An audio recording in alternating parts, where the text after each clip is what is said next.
Okay, so today we're talking about analyzing geometric sequences and series. Again, what is the difference between sequences and series? A sequence, just the set of the numbers, where a series, you add all those numbers together. Okay, good. All right, so in a geometric sequence, because in arithmetic, what was happening between each of the two terms? They were adding or subtracting, right? So what do you think is going to happen with geometric? Multiplying or dividing. And actually, they just say it as multiplying because if you're dividing something, you're actually multiplying by a fraction, right? Okay? So in a geometric sequence, a set of numbers in which every term after the first is found by multiplying the previous term by a constant ratio. So ratio is dealing with multiplying, where difference, D, was dealing with adding and subtracting. Okay? So example 1, we want you to state whether the sequence is geometric or not. I'm going to give you just about, 30 seconds here. I just want you to go and put like yes, no, yes, or whatever you think it is real quick.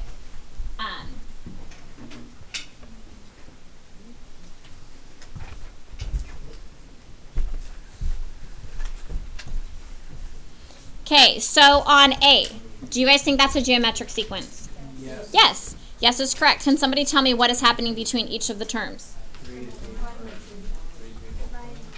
They are dividing by 3. So if they're dividing by 3, they're actually multiplying by what? 1/3. Okay, so my ratio is 1/3.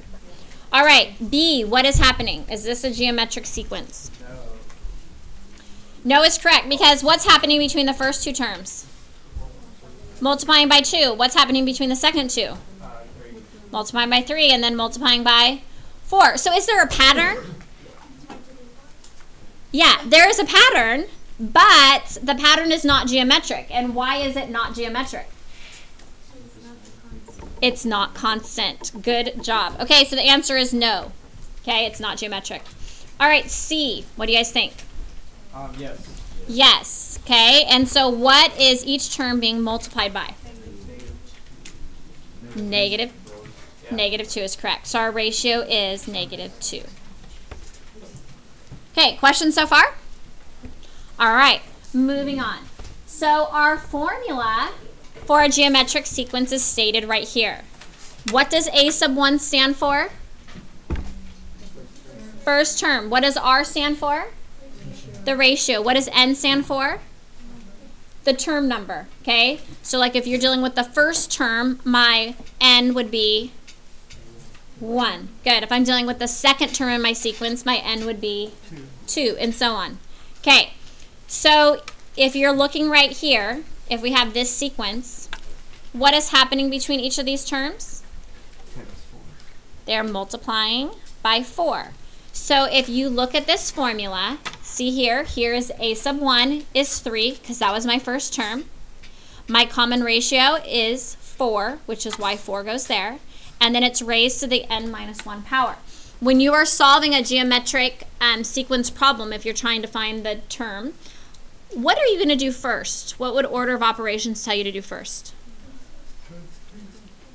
Your parentheses, so you would simplify this first, and then what would you do next in this problem? Your exponents. So you would take care of raising this to an exponent, get that answer, and then lastly you would multiply.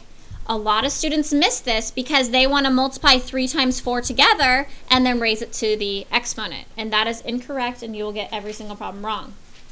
Okay, so be careful. All right, example 2. They want you to write a rule for the nth term of the sequence and then find A sub 7. Okay, so in these problems, what are the 2 pieces of information I need in order to write my formula? Good, A sub 1 and R. Okay, so this is very similar to our arithmetic sequences where we needed A sub 1 and D. Okay, so what is happening between each of these terms? Times 5. Very good, it's multiplying by 5. So that means which number is 5? R. R is 5, right? Okay, and then what is my value for A sub 1? 3. Okay, so using our formula, and I'm just going to go ahead and write it down here, A sub n equals A sub 1 times R to the n minus 1.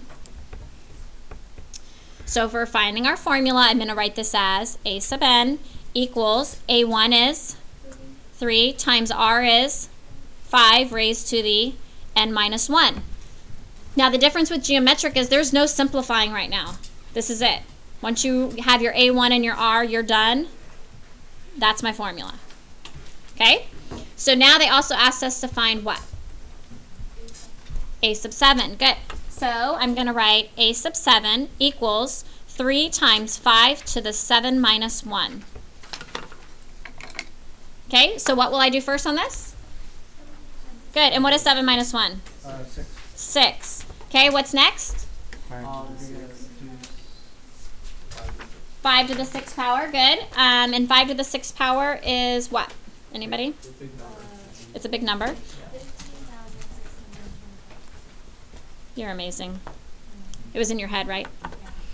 15,625 is correct. And then we just have to take that number and multiply it by 3.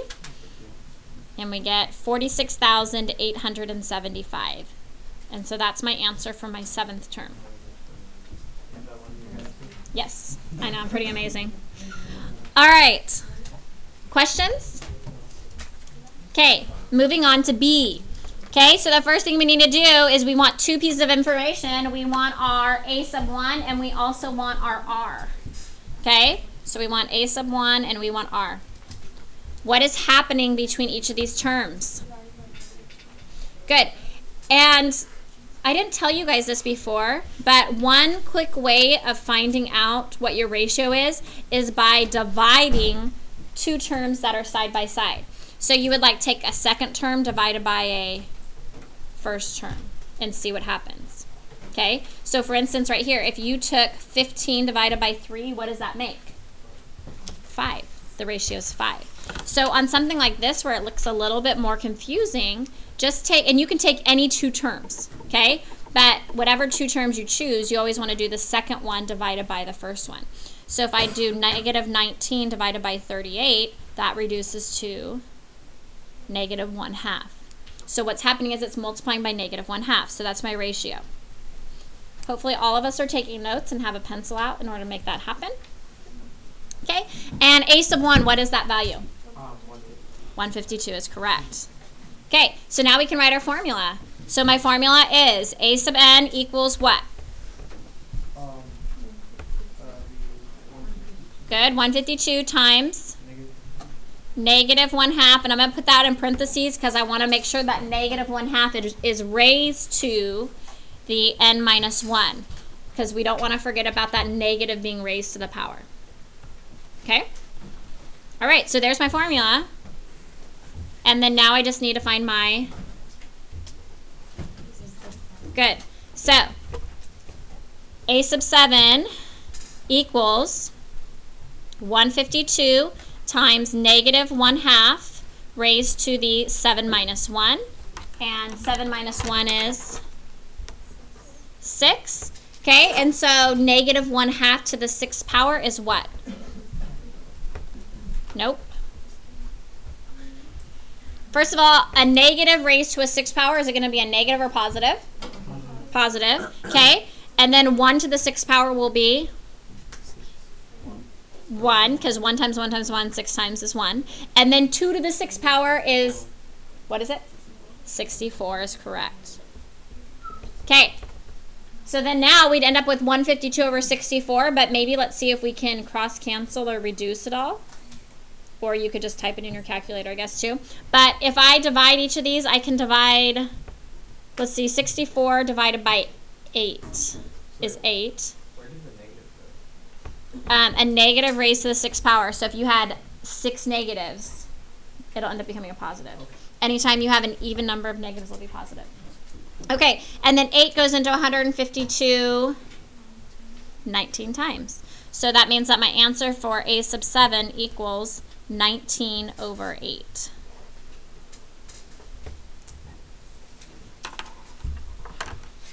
Okay, questions? No? Can I move this? Yeah.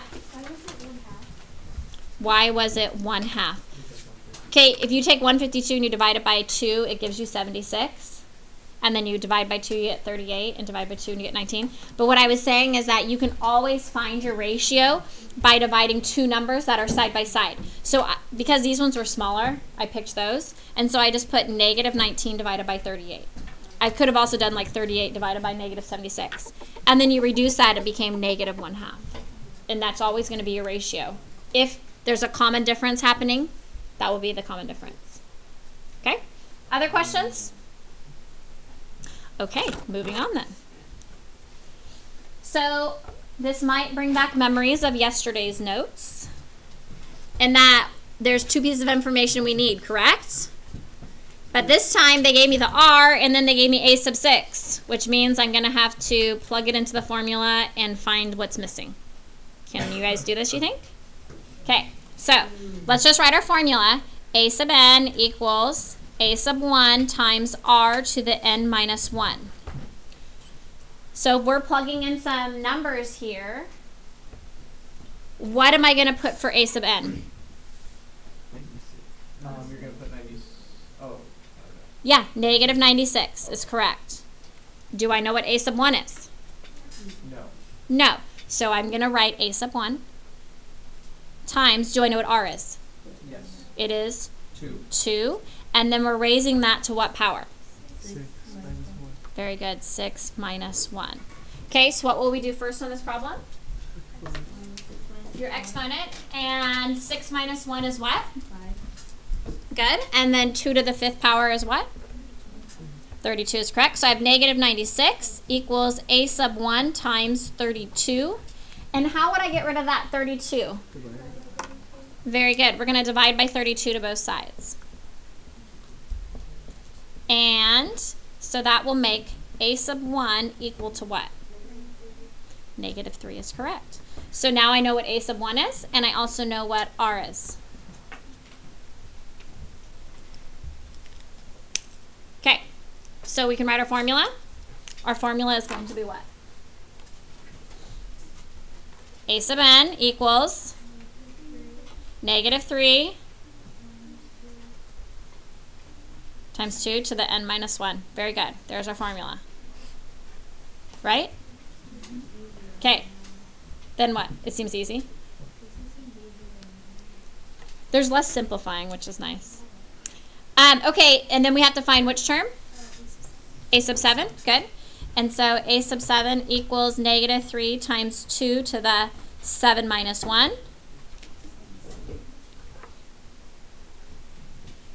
7 minus 1 is what? 6. 2 to the 6th power is what? And then negative 3 times 64 equals?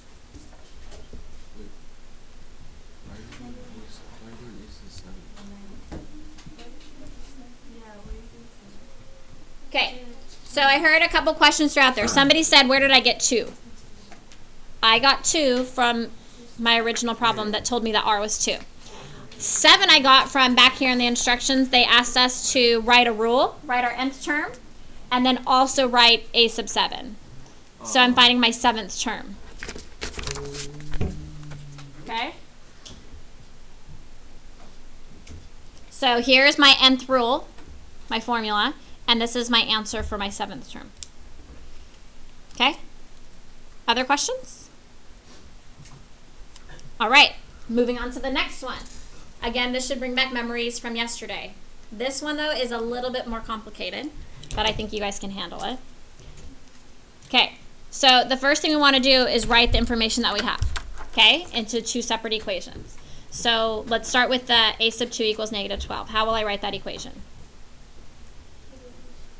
Negative 12 equals a sub 1 times r to the n minus 1, which would be 2 minus 1. Okay, and if I go ahead and just simplify that one right now, that simplifies to be negative 12 equals a sub 1 times r to the first, which I'm just going to leave as r. Are we okay with that? Yeah.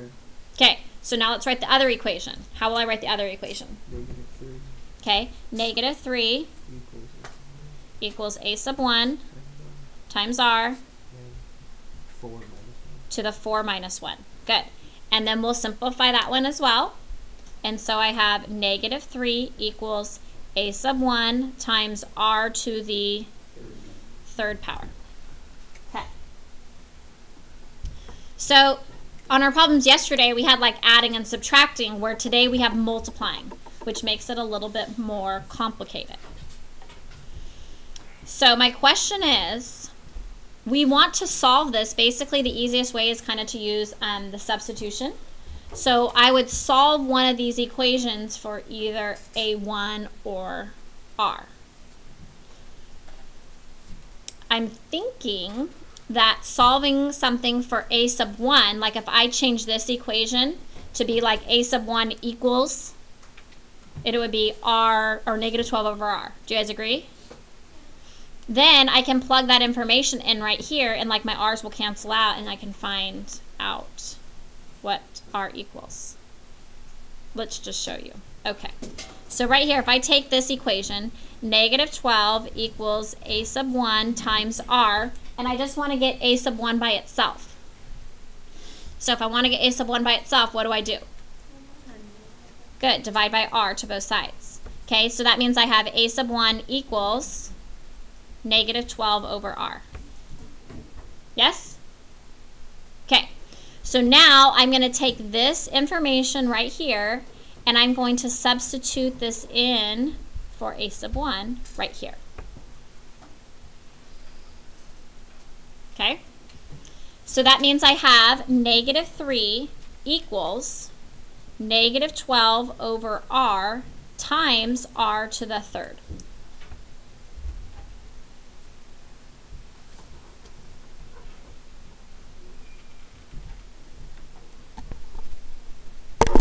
Okay.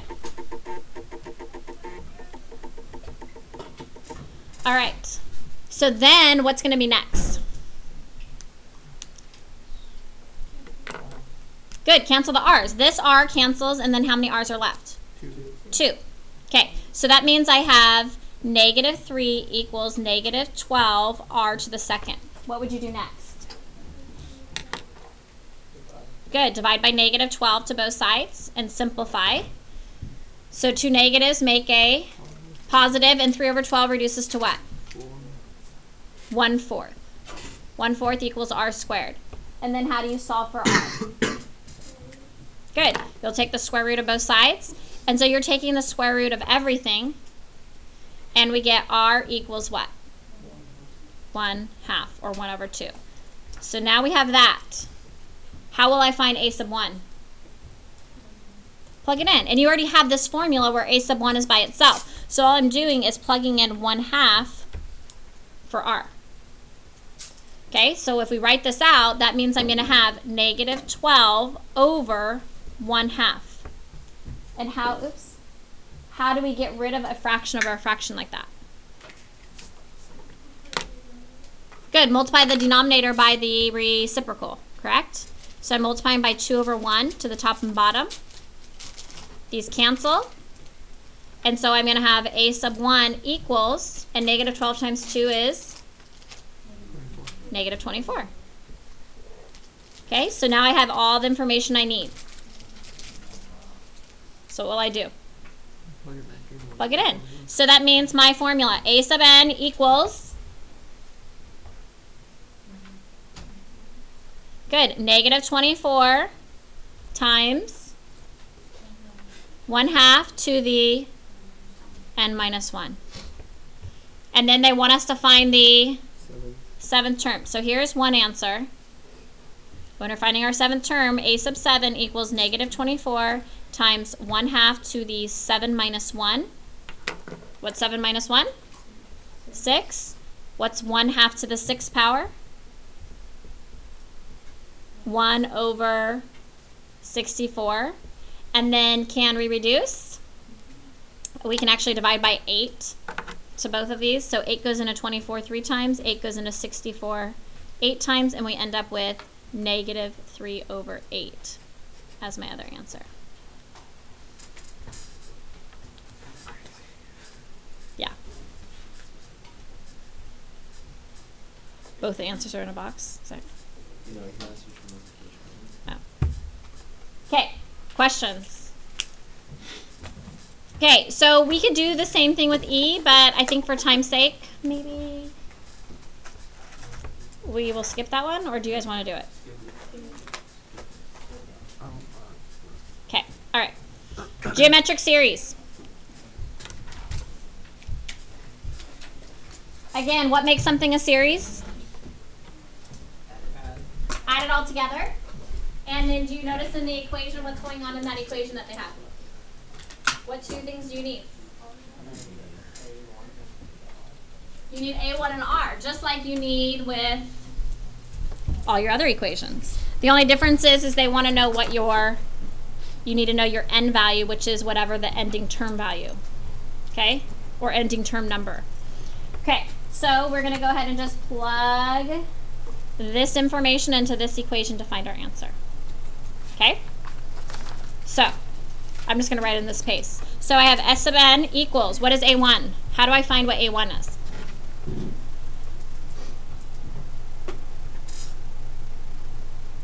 Okay, so I want to find A sub 1, I want to find what R equals, and I want to know what my nth term is. With that information there, do you guys know what my nth term is? 8. Because right here it tells you that our last term in the sequence is 8. You know how this is set up with your formula, right? So what is my R value and what is my A sub 1 value? A sub 1 is 6.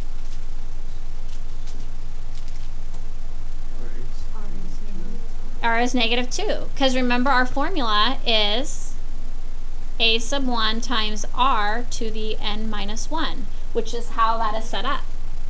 Do you see that? Okay, so then all we're doing is plugging in our information. So I have 6 times 1 minus, this is where you need to be careful because it's minus and our negative. So minus, and I'm going to put negative 2 raised to what power? 8 divided by 1 minus R, which is negative 2. Okay? On the bottom, these two negatives are side by side, so it makes a positive. Can I do that with these two up here? No, because what do I have to do first? Your exponents. Good. So let's go ahead and simplify this. Okay? So I have 6 times 1 minus, and what is negative 2 to the 8th power? Okay, so this right here equals 256, but we still have that minus, so we just go 1 minus 256. Are we okay with that? Yeah, do you guys get that? Okay, and then 1 plus 2 on the bottom makes 3.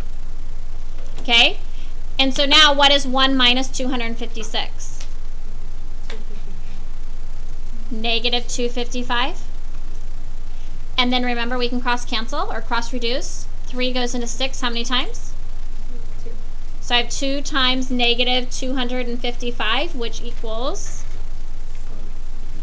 negative 510. And that's the sum of the sequence.